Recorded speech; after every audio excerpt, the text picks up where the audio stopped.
Top quality और consistent performance के लिए सिर्फ सिल्वर पंप। टॉप क्वालिटी और कंसिस्टेंट परफॉर्मेंस के लिए सिर्फ सिल्वर पंप, नाम याद रखना। भाऊ, शासनाने नेमके संच मान्यतेबद्दल काय नेमके आता नवीन जी आर काढला, यामुळे विद्यार्थ्यांचं आणि शिक्षकांचं काय नुकसान होणार आहे, तुम्ही काय? सगळ्यात मोठं विद्यार्थ्याचं नुकसान होणार आहे। काय झालं, 61 ते 90 असं म्हणून 3 शिक्षक दिले आणि 61 ते, मी एकच सांगतो त्यातलं उदाहरण, एवढं सांगत नाही बसत, 61 ते 90 पर्यंत त्याच्यातही त्यांनी किमान मर्यादा 76 ठेवली।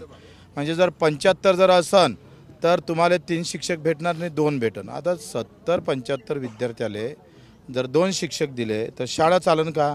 शाळा चालल्या नाही तर गावातल्या पोरीचं शिक्षण सगळं वाटोळं झाल्याशिवाय राहणार नाही। तुम्ही खाजगी शाळेमध्ये 15 विद्यार्थ्यामागे 1 शिक्षक दिला जातो। सरकारला तिजोरीतला भार कमी करायचा आहे।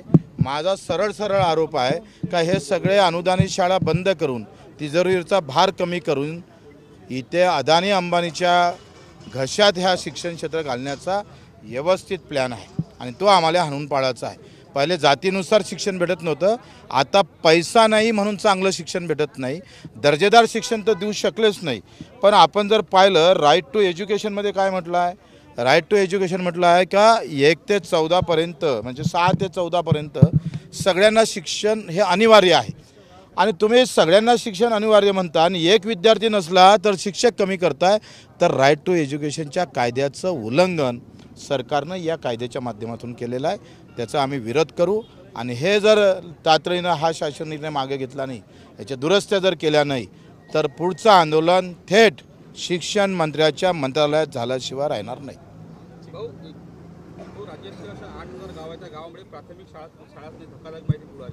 आता खरं तर आपण पाहिलं का एका इकडे राईट टू एज्युकेशनसारखा कायदा आल्यानंतर शिक्षण हे घरापर्यंत झाले पाहिजे होतं, कारण शिक्षणाचं मूल्य हे आपण इतर याच्यामध्ये मोजू शकत नाही।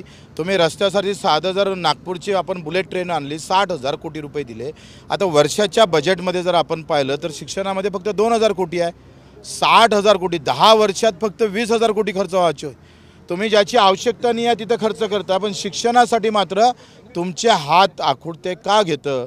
आणि त्याच्या एकंदरीत प्राथमिक शिक्षण तरी आम्ही पाहतो खेड्यात गावात भेटलं पाहिजे, याची जबाबदारी सरकारनं घेतली पाहिजे। आणि ते जर न घेता उलट ते आहे ते शिक्षण संस्था बंद पाडून पुन्हा उघड्यावर आणण्याचा प्रयत्न होत असेल तर त्याचा आम्ही निश्चित करू। महानगरपालिका निवडणुका तोंडावर आलेल्या आहेत, अमरावती महानगरपालिकेची निवडणुकीत देखील होणार आहे। त्यापूर्वी महायुतीमध्ये जातो जर आपण पाहिलं तर रवी राणांना विरोध केला जाते महायुतीमध्ये, राष्ट्रवादीकडनं अजित पवारकडनं। रवी राणा जर महायुतीमध्ये असतील तर मग आम्ही महायुतीत राहू नाहीत असं म्हणतात।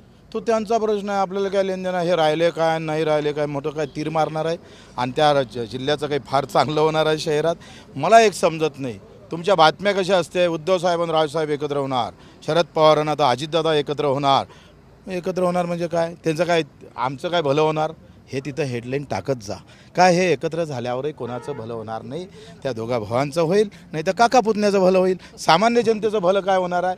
मग याच्या न्यूजमध्ये थोडंसं वरच्या लोकांना तुम्ही दुरुस्त करायला सांगा का ह्या न्यूज देताना खाली असं टाकायचं, ते आमचं वाक्य टाका प्रहारचं, का जनतेचं यामध्ये भलं काय होणार ते टाका ना त्याच्यात। आता ते राष्ट्रवादी एकत्र लढतं आहे का भाजप एकत्र लढते, तर याच्यामध्ये तुम्ही काय मुद्दे काय आहे, अजेंडा क्या है तुम्हारा, वो बताना चाहिए ना उन्होंने।